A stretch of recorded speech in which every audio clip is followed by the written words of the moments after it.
week, and there was a toga party, so some friends and I went to it, and then we got bored, so we went back to Ritz to one of my friends' rooms, and we were all hanging out talking, and then about an hour later we start to hear this dry heaving noise. 4 drinks in a given sitting, 4 drinks meaning a serving size, like 1 355 milliliter beer, 5 ounces of wine.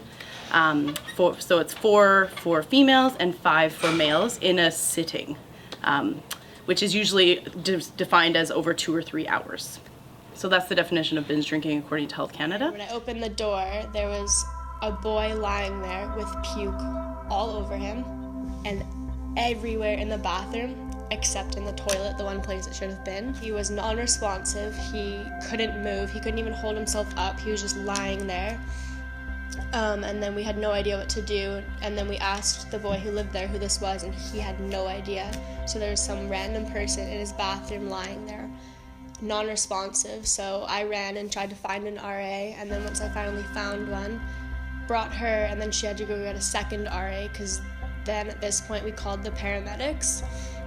And when I called them and told them what was going on, they said they'll be about an hour because they were stuck at the frat party dealing with everyone there from the toga party. So a lot of what UBC is currently providing in terms of services around binge drinking or potentially like harmful binge drinking is more on the treatment side of things. So if a student goes to student health services, for example, all of the physicians there are trained to do harm reduction motivational interviewing, which is essentially where a physician will ask a number of questions to a student around, what is their motivation for consuming alcohol. And when we finally got all the answers, we found out that this was his first time ever drinking, and he drank a whole 2-6.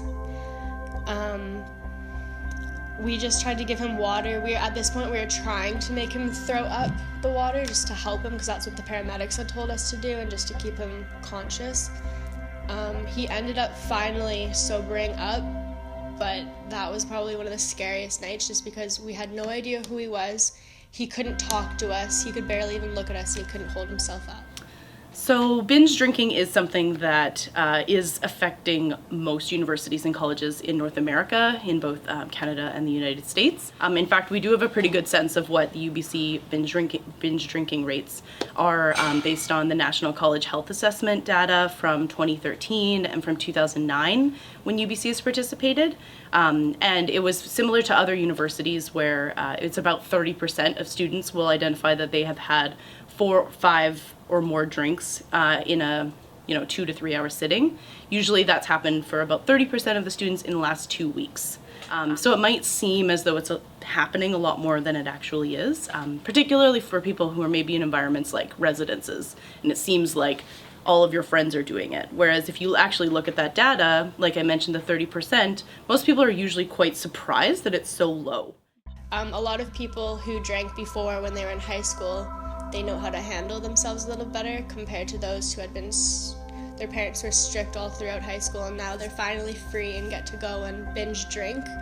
That's what I found with a lot of people. If this was their first time drinking, they were over drinking and not knowing their limit.